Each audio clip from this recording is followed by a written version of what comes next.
আমাকে গভীর কৃতজ্ঞতা পাশে আবদ্ধ করেছে। শতবর্ষ স্থায়ী হওয়ার মতো লেখক আমি নই। আমাদের সাহিত্যের শ্রেষ্ঠ পুরুষ স্বয়ং রবীন্দ্রনাথ ঠাকুরও শতবর্ষের সাহিত্য সম্বন্ধে নিশ্চিন্ত ছিলেন না। তাই আজই হতে শতবর্ষ পরে পাঠক পাঠিকাদের উদ্দেশ্যে তিনি বারতা পাঠিয়ে জানতে চেয়েছেন তার কবিতা, গান ও গদ্যে ভরা সোনার তরীর কী অবস্থা হবে। শতবর্ষ পরে পাঠক পাঠিকাদের হাতে তার কী অবস্থা হবে। স্বয়ং কবিগুরুরই যখন এই আশঙ্কা, তখন আমার মতন সাধারণ সাহিত্যকর্মীর মনে কী অবস্থা হতে পারে তা আপনারা নিশ্চয়ই কল্পনা করতে পারছেন। তবু আমি কঠিন সময়ের সব বিপত্তি কাটিয়ে আপনাদের শতবার্ষিক যাত্রায় জয়ধ্বনি দিতে এখানে এসেছি এবং অভিনন্দন জানাতে চাইছি কোন্নগরবাসীদের, যাদের উৎসাহ, ধৈর্য, ত্যাগ ও প্রচেষ্টায় এক শতাব্দী পেরিয়ে শক্তি সংঘ গ্রন্থাগারের দ্বিতীয় শতক শুরু হলো। আন্দাজ করতে পারি আদি প্রতিষ্ঠাতাদের কেউ আজ আর এই স্মরণীয় অনুষ্ঠানে উপস্থিত নেই, কিন্তু জীবন সায়ালের উপার থেকে তাঁদের আশীর্বাদ নিশ্চয় নতুন যুগের কর্ণধারদের উপর ঝরে পড়ছে। সেই সঙ্গে অভিনন্দন এখানে সব গ্রন্থপ্রেমীদের, যাদের কঠিন চিন্তায় সমকালের সব দুশ্চিন্তা, অবহেলা, আকর্ষণ তুচ্ছ করে কোন্নগর শক্তি সংঘ তার নির্ধারিত পথ ধরে এগিয়ে যাবে এবং দ্বিতীয় শতাব্দীতেও দেবী সরস্বতী পূজা অব্যাহত থাকবে। প্রিয় বন্ধুগণ, আমি হতাশাক্রান্ত মানুষের দলের নাম লেখানোর বিশ্বাস করি না। আমি অরুণপ্রাতের তরুণ দলেই তালিকাভুক্ত হতে চাই। আমার বয়স হোক, যতই আমার বয়স হোক, আমি জানি এই কোন্নগরের পুরুষ ও নারীরা দুর্গম গিরিকান্তর মরু দুস্তর পারাবার পেরিয়ে তাদের পক্ষে যা মঙ্গলদায়ক তাই গ্রহণ করবে। বন্ধুগণ, অনেক অবাধ্য কথা ইতিমধ্যেই বলে ফেললাম। এবার বলা প্রয়োজন, গ্রন্থাগার থাকলো কি না থাকলো, তাতে বাড়ির বড়পুত্রদের প্রবল আগ্রহ থাকলেও সাধারণ মানুষের কোনো উপকার কি হয়? গ্রন্থাগার তো মানুষ আজকে সৃষ্টি করেনি। যখন মুদ্রণ পর্ব আবিষ্কৃত হয়নি, কম্পিউটার যন্ত্রের আত্মপ্রকাশ ঘটেনি, তখনও মানুষ গ্রন্থাগারে প্রবল আগ্রহী হয়েছিল। মানুষের সব চিন্তা, সব শব্দকে ধরে রাখার জন্যই তো হয়েছিল। তবেই না মানব সভ্যতার ধারাবাহিক রূপ সম্বন্ধে একটা স্পষ্ট রূপ আমাদের কাছে ধরা পড়ছে। বোধহয় এই জন্যই অন্যান্য জীবের থেকে আমরা একটু আলাদা। অন্য জীবদের গ্রন্থাগার নেই, তাদের আরব্ধ জ্ঞান ও অভিজ্ঞতার কোনো ধারাবাহিকতা নেই। তাদের প্রতি প্রজন্মে একবার একেবারে গোড়া থেকে শুরু করে আবার এগিয়ে যেতে হয়, যা মানুষকে করতে হয় না। আমাদের দৌড়টা রিলে রেসের মতো, জানেন। আমাদের অভিজ্ঞতার মশাল এক দৌড়বীরের হাত থেকে বেরিয়ে আর এক দৌড়বীরের হাতে চলে যায়। দুর্গম দূরত্ব আমাদের কাছে হার মানে না, মানুষের জয় হয়। যতই সে খেলুজীবী হোক, যতই তার স্মৃতিশক্তি অন্য প্রার্থীর তুলনায় দুর্বল হোক, আমরা এগিয়ে যাই। শুরু করতে গিয়ে বোধহয় একটু বেশি বলে ফেললাম। এবার আসতে হবে গ্রন্থাগার এবং আমার জীবনের কিছু কথা। প্রথমেই বলা প্রয়োজন, স্বল্পায়ু অর্থাৎ অকাল মৃত্যুর এই দেশের কিছু কথা, যেখানে স্নেহময়ী গর্ভধারীরা প্রিয়জনদের বলতেন শতায়ু ভব, তবু সেখানে কেউ দীর্ঘদিন হতেন না। কীর্তিমান লেখকদের মধ্যে রবীন্দ্রনাথই প্রথম 80 পেলেন। আরও বেশি দিন বাঁচবার স্বাস্থ্য সম্পদ জোড়াসাঁকোর ঠাকুর বংশে ছিল, কিন্তু ঠাকুর বাড়িতে বিশেষভাবে স্থাপিত অপারেশন থিয়েটারে ইনফেকশনের প্রবেশ এবং কবিগুরু দেহবাসন। তার সামান্য কবচের আগে আর এক সাহিত্য সূর্যের অস্তাচল গমন অস্ত্রোপচারের পরেই হয়েছিল পার্ক স্ট্রিটের নার্সিংহোমে। তার নাম শরৎচন্দ্র চট্টোপাধ্যায়। এই কালের বঙ্গীয় লেখকদের মধ্যে শতায়ু হবার বিশিষ্টতা একমাত্র নীরজ চৌধুরীর প্রবাসী অক্সফোর্ড বিশ্ববিদ্যালয়ের প্রাঙ্গণে। চোখ বসবার আগে তিনি সরস্বতীর সেবা করে এমন সব বড় বড় ভালো ভালো বই লিখলেন, যা না থাকলে কোনো লাইব্রেরিকে সংগ্রহশালা বলা যায় না। স্বল্পায়ু সন্তানদের শোকাক্রান্ত গর্ভধারিণীদের চোখের জল থেকেই বোধ হয় কালজয়ীর প্রতিষ্ঠানের সন্ধান ও সৃষ্টি হয়েছিল। মানুষের দেহাবসান হতে পারে, কিন্তু প্রতিষ্ঠানের তো দীর্ঘজীবী হওয়ার কথা কোনো বাধা নেই, এবং সেই জন্যই বোধ হয় আমাদের জীবনে লাইব্রেরি এবং গ্রন্থাগারে এত গুরুত্ব। কলকাতা হাইকোর্টের সেই সিভিক ব্যারিস্টার নোয়েল বার্ওয়েল 1952 সালের এক রবিবারে আমাকে আলিপুরের ন্যাশনাল লাইব্রেরিতে নিয়ে গিয়েছিলেন। রসিকতা করে তিনি বলেছিলেন, এক ধরনের ব্যাংকে ধনীরা অনেক টাকা গচ্ছিত রাখে, আর এক ধরনের ব্যাংক হলো আমাদের এই লাইব্রেরি। যার কিছু নেই সেও অনাসে চেক কেটে স্লিপ কেটে যত ইচ্ছে বড় বড় লোককে ডেকে পাঠাতে পারে। সেইভাবে আসেন বুদ্ধ, সক্রেটিস, শঙ্করাচার্য, যিশু, শেক্সপিয়ার, মিল্টন, সবাই। অথচ আমাদের কারও এই বিনামূল্যের ব্যাংকের কথা মনে থাকে। কলকাতা হাইকোর্ট পাড়ার ওল্ড পোস্ট অফিস স্ট্রিটের টেম্পল চেম্বার্সে বারোয়ের সাহেবের ব্যক্তিগত লাইব্রেরিতেও নানান ধরনের বই ছিল। ধরেন বারোই যখন কোর্টে চলে যেতেন, সেই ব্যাংকে আমি যাচ্ছি অবাধ রাজত্ব রায়া। সেইখানেই শেলি, কিটসে, ওয়ার্ডসওয়ার্থের সঙ্গে আমার প্রথম পরিচয়। মনে একটু দ্বিধা ছিল, আমি কলেজে পড়ি না। সাহেব কিন্তু রসিকতা করেছিলেন, এইসব কবিরা তো ইউনিভার্সিটির পণ্ডিতদের জন্য বই দেখেননি, তাদের ব্যাংকে তো যে কেউ খুশি চেক কাটতে পারে, তুমিও পারো। অর্থাৎ লাইব্রেরির একটা অমূল্য অদৃশ্য ভূমিকা রয়েছে সব মানুষের জীবনে। পরবর্তী এক পর্যায়ে আলিপুর জাতীয় গ্রন্থাগারে এই রিজার্ভ ব্যাংকে বহু সময় কাটাবার বিরল সৌভাগ্য আমার হয়েছিল। ওখানে শনিবার নেই, রবিবার নেই, কোনো ছুটি নেই, সকাল থেকে সন্ধ্যা পর্যন্ত খোলা। ওইখানে দীর্ঘতম সময় কাটাতেন সাহেব বীর গোলামের বিমল মিত্র। সেখানে শুধু তারা পড়ায় নয়, লেখা। বিমলবাবুই আলাপ করিয়ে দিয়েছিলেন সহকারী গ্রন্থকারী দয়ালু হৃদয় নকুলচার্যের সঙ্গে। এই নকুলচার্য কুস্তিতে ভীষণ আগ্রহী, আবার বইতেও আগ্রহী। নকুলবাবু আমাকে বলেছিলেন, কলকাতার পাঠশালা, কলকাতার নৃত্যশালা, কলকাতার রেস্তোরাঁ সব বই জোগাড় করে দিচ্ছি, কিন্তু প্লিজ প্রত্যেক লেখায় অন্তত একটা ফিরিঙ্গি ক্যারেক্টার যে করে আসবে, কারণ গ্রহ তারকা অনুযায়ী ম্লেচ্ছ সংসর্গেই আপনার সাহিত্য উন্নয়ন। এই হলো আমার হিস্ট্রি, জানেন।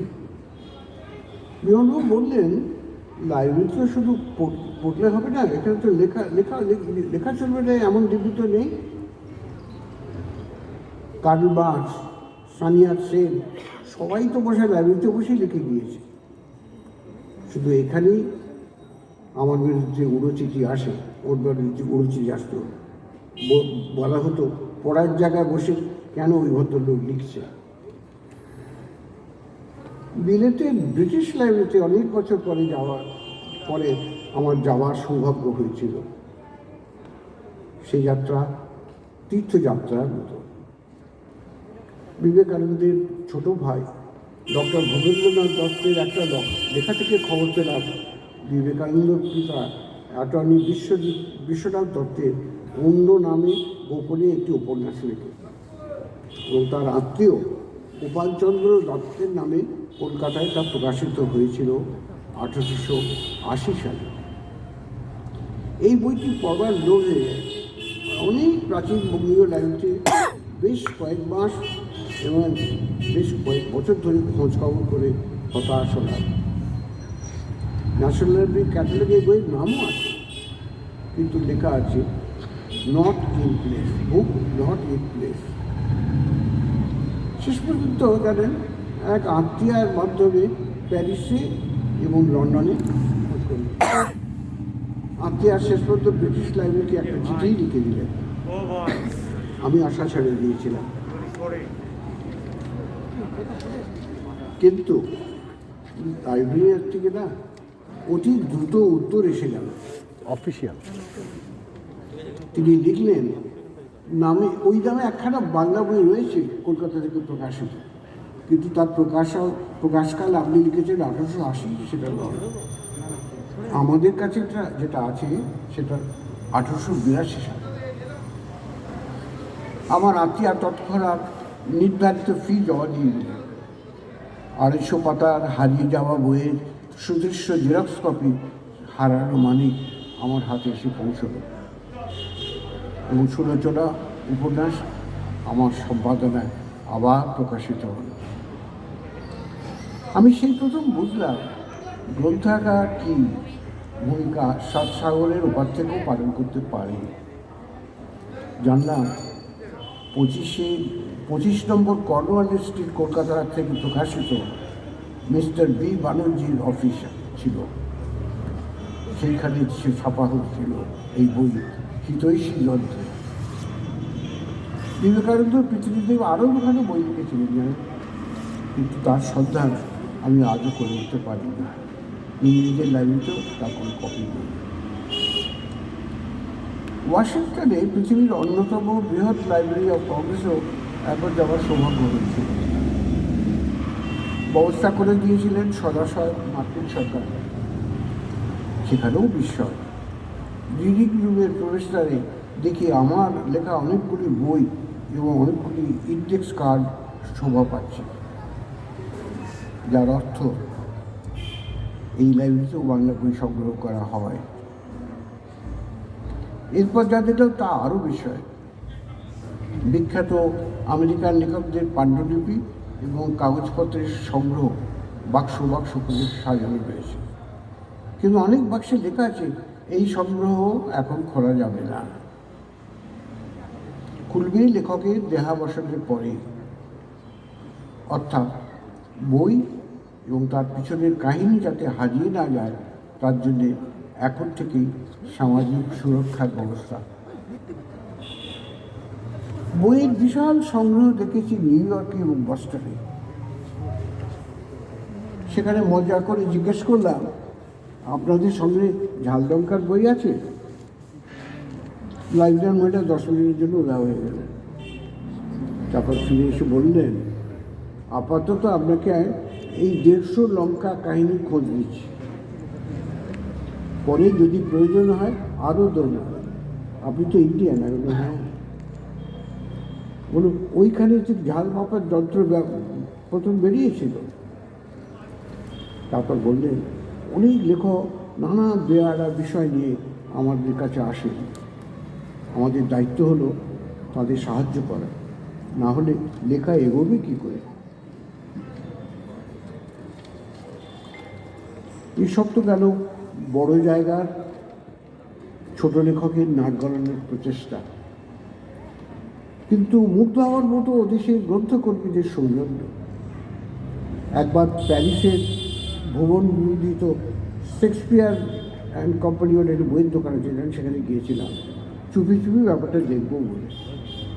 একসময় এই আড্ডায় জড়ো হওয়ায় কয়েকজন বেয়ারা এবং বকাটে আমেরিকান বসে কফি খেতেন এবং আড্ডা করতেন, কিন্তু পরে এদের কয়েকজন সাহিত্যের নোবেল প্রাইজ টপাটপ পেয়েছে। আমার সঙ্গে ছিলেন খ্যাতনামা এক আর্টিস্ট বাঙালি, তার নাম সম্বিত সেনগুপ্ত। তিনি হঠাৎ প্রতিষ্ঠানের কর্তাকে বলে, ইনিও একজন বাঙালি লেখক, মন্ত্রবধ ভিআইপি সম্মান। আমাকে সারা বাড়িটা ওই কর্তা দেখি ঘুরে ঘুরে দেখালেন, বললেন, আপনি এখানে আমাদের সম্মানিত অতিথি হয়ে বিনামূল্যে যতদিন ইচ্ছে থাকতে পারেন। শর্ত কিন্তু একটি, প্রতিদিন একটু আধটু কিছু লিখতে হবে। আমি অবাক হয়ে গেলাম। ভাবলাম, কলকাতায় দূর দূরান্ত থেকে কত পাঠক, কত ভাবী লেখক আমাদের এই বিরাট শহরে আসে। আমরা তাদের কোনো সাহায্যই করতে পারি না, কোনো সম্মানও দেখাই না, যতক্ষণ না এরা বিরাট অন্য কোনো সম্মান অর্জন করে আমাদের কাছে আসে। এবার আসি বই পড়ার সময়ের কথা। আইআইটি কানপুরে গিয়েছিলাম একবার, জানেন। ওখানে দেখলাম, অবাক হয়ে গেলাম, সারা রাত লাইব্রেরি খোলা থাকে। সারা রাত সেখানে পাঠকের সাদর অভ্যর্থনা। আমার মনে হয় কিছু লাইব্রেরি অন্তত শনি রোববার হোল নাইট খোলা রাখা দরকার। পাঠকের সংখ্যা যত কমই হোক, যারা যেসব ভাবী লেখক পেটের দায়ে অন্য কাজে ব্যস্ত বা ব্যতিব্যস্ত, তারা সপ্তাহে দুটো দিন কেন রাতকে দিনের মতো কাজে লাগাবে না। কেউ কেউ বলেন এটা আমার পাগলামো, কিন্তু আমি বলি, শিবরাত্রিতে মানুষের সারা রাত জেগে থাকার তো বিভাগ রয়েছে। আরও অনেক প্রত্যাশা আছে নতুন যুগের গ্রন্থাগার থেকে। অনেকের আশঙ্কা, আমাদের চোখের সামনে বড় বড় পাঠকের কষ্টে গড়ে ওঠা গ্রন্থাগার তাদের চোখ বোঝার সঙ্গে সঙ্গে শেষ হয়ে গেল। বই রাখার জায়গা নেই, বংশধরদের আগ্রহও নেই। কলকাতার অনেক বড় বড় ব্যক্তিগত গ্রন্থ সংগ্রহ তছনছ হয়ে গেল। স্যার আশুতোষ মুখার্জির সংগ্রহ ন্যাশনাল লাইব্রেরিকে তার পরিবারের সভ্যরা বিনামূল্যে উপহার দিয়েছে, কিন্তু তার নির্ভরযোগ্য ইন্ডেক্স তৈরি করতে 10 বছরের বেশি সময় লেগে গেছে, এরকম শুনতে পাই। শুনেছি চ্যাটার্জি, নিহারঞ্জন রায়, এদেরও অনন্য সংগ্রহ ছিল, বিক্রি হয়ে গিয়েছে। আবার মজার গল্পও শুনেছি। এলাহাবাদ বিশ্ববিদ্যালয়ের এক বিখ্যাত ইংরেজি অধ্যাপক উইল করে গিয়েছিলেন, আমার দেহান্তের পর আমার কাছে পড়েছে যে কোনো ছাত্র অথবা ছাত্রী আমার লাইব্রেরিতে এসে দুখানা বই আমার আশীর্বাদ সহ বাড়ি নিয়ে যেতে পারে। আমি তাদের আশ্রয়ই চিরদিন বেঁচে থাকব। পুনায় শরদিন্দু বন্দ্যোপাধ্যায় এর বাড়িতে অতিথি হওয়ার সৌভাগ্য আমার হয়েছিল। তিনি তার আলমারির চাবি খুলে প্রিয়জন কেউ এলে তাকে বলতেন, যে কোনো একটা বই তুমি নিতে পারো, ওটা তোমার ব্যক্তিগত সংগ্রহে রেখে দিই। তাহলে কি আমাদের প্রত্যেকের একটা ব্যক্তিগত লাইব্রেরি ধীরে ধীরে গড়ে উঠবে না? হতেই পারে না। আমার মা বলতেন, যে বাড়িতে অন্তত কয়েকটা বইয়ের সংগ্রহ নেই, সেখানে লক্ষ্মীও আসেন না, সরস্বতীও আসেন না, কেউ আসে না। সৈয়দ মুজতবা আমায় বলেছিলেন, মানুষ আগে কি ভেবেছে তা না জানলে পরের ভাবনাগুলো কী করে আসবে। মানুষের সভ্যতা তো একটা রিলে রেস মাত্র, আর কিছু নয়। সেই জন্যই বোধ হয় আগেকার যুগে যেসব বব্বর এই পৃথিবীর বিখ্যাত লাইব্রেরিগুলো পুড়িয়ে ধ্বংস করেছে, আমরা আজও তাকে ক্ষমা করি। প্রিয় বন্ধুগণ, গ্রন্থকারের সব কথা বলতে গেলে আরও অনেক সময় লেগে যাবে। আপনাদের শতবর্ষে বলি, প্রত্যেক গ্রন্থাগারকে প্রাণবন্ত রাখার জন্য বহু মানুষের চিন্তা, বহু মানুষের প্রচেষ্টা ও বহু মানুষের স্বপ্নের বিশেষ প্রয়োজন। আর পাঠকদের সঙ্গে নতুন যুগের লেখকদেরও বোধ হয় কিছু ত্যাগ স্বীকার করতে রাজি তৈরি থাকতে হবে। আমার আজকাল প্রায় মনে হয় ভাবিকালে যারা সত্যই লেখক হতে চায় তাদের কম্পালসারি 6 মাস বইয়ের দোকানে এবং কম্পালসারি 6 মাস কোনো লাইব্রেরিতে আবশ্যিক সেবা করার দায়িত্ব দিতে হবে। আপনারাও ভেবে দেখুন। আপনাদের মতামত জানবার জন্যে আমি ব্যাকুল হয়ে রইলাম নববর্ষে এই স্মরণীয় দিনে। নমস্কার।